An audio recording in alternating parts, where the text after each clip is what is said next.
नमस्कार, राधे राधे, जय श्री कृष्ण। मेरे चैनल वृंदे राखी पर आपका स्वागत है। आज मैं आपको इस वीडियो में बताऊंगी पूर्णमासी व्रत के उद्यापन की विधि, यानी कि पूर्णिमा के व्रत के उद्यापन की क्या विधि है वो मैं आपको बताऊंगी।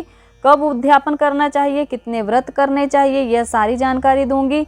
जो उद्यापन की सामग्री है वो भी बताऊंगी, किस प्रकार पूजा करनी है उद्यापन में, ये सारी जानकारी मैं आपको इस वीडियो में दूंगी।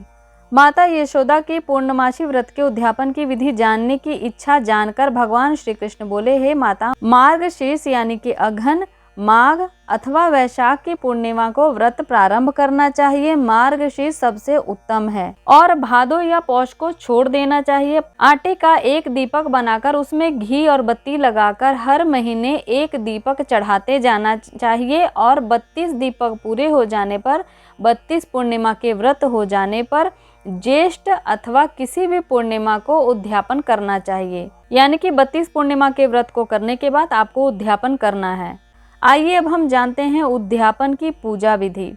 तो बताया गया है चतुर्दशी के दिन ही निराहार रहकर उपवास करें। जिस प्रकार हम पूर्णमासी के दिन व्रत कर रहे थे, उपवास कर रहे थे, तो 32 पूर्णमासी हो जाने के बाद जब हमें उद्यापन करना है तो चतुर्दशी के दिन ही निराहार यानी कि व्रत रखना है।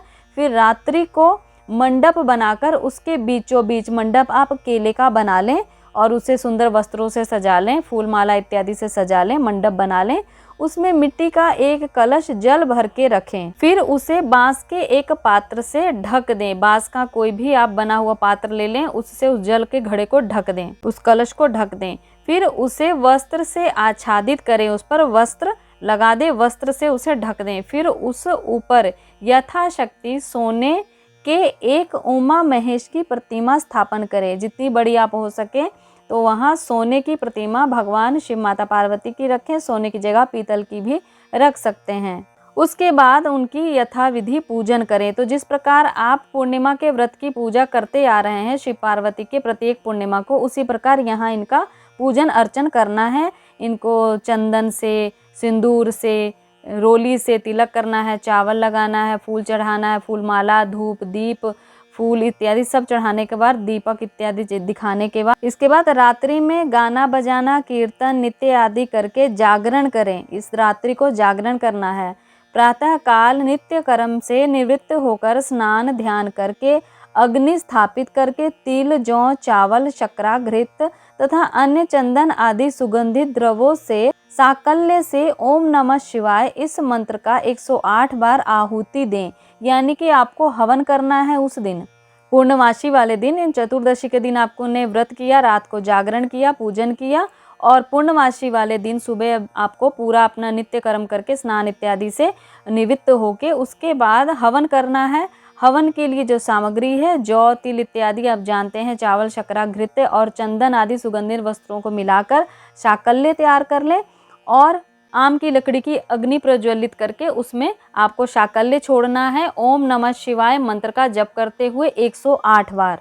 इसी प्रकार ओम नमः शिवाय के बाद ओम उमाय इस मंत्र से भी 108 बार आहुति देनी है। इस प्रकार हवन करके 10 दिग्पालों को उमा महेश्वर के निमित्त बलि दें और पूर्ण आहुति दें। बलि का अर्थ उपहार होता है, यहाँ पर बकरा बकरी काटना नहीं है। पूर्ण आहुति के लिए एक गरी गोले का प्रयोग करना चाहिए। गरी गोले को अग्नि में समर्पित कर देना चाहिए।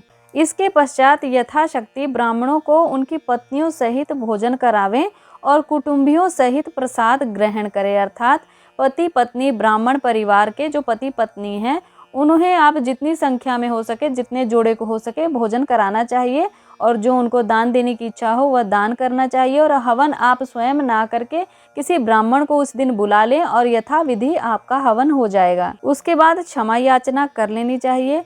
मंत्रहीनम क्रियाहीनम भक्तिहीनम सुरेश्वर सत्पूजितम मया देव परिपूर्णम तदस्तु में। इस श्लोक का पाठ करें और कहें कि हे देव, मैंने जो मंत्रहीन, क्रियाहीन और भक्तिहीन पूजन किया है यह सब आपकी कृपा से पूर्ण हो। देवादिदेव आपको नमस्कार है। ऐसा करते हुए विसर्जन करें। आचार्य को दक्षिणा दे और दूध देने वाली गाय बछड़े युक्त गोदान देवें। श्री कृष्ण भगवान ने कहा है कि इस प्रकार करने वाली स्त्रियां जन्मांतर में कभी विधवा नहीं होती। इस लोक के सभी अच्छे अच्छे भोगों को प्राप्त करती हैं, अंत में स्वर्ग को प्राप्त करती हैं। तो ये थी पूर्णमासी व्रत की उद्यापन की विधि और पूर्ण जानकारी। तो ऐसी जानकारियां मैं आप तक पहुंचाती रहती हूँ। व्रतों त्योहारों के संबंधित मंत्रों के बारे में, किस मंत्र का कैसे जप करना चाहिए, कितनी संख्या में करना चाहिए, क्या फल मिलता है, बहुत सारे उपाय बताती रहती हूँ। और 108 बार मंत्र जप की वीडियोस भी आपको मेरे चैनल पर मिल जाएंगे। नवग्रहों संबंधित उपाय भी मैं आपको बताती रहती हूँ, उनके मंत्रों के जप भी आप सुन सकते हैं, मंत्रों के बारे में जान सकते हैं। तो ऐसी जानकारियों के लिए चैनल से जुड़े, चैनल को सब्सक्राइब करके बेल आइकन को भी प्रेस कर लें ताकि आने वाली हर वीडियो आप तक पहुंच सके। तब तक के लिए राधे राधे, जय श्री कृष्ण।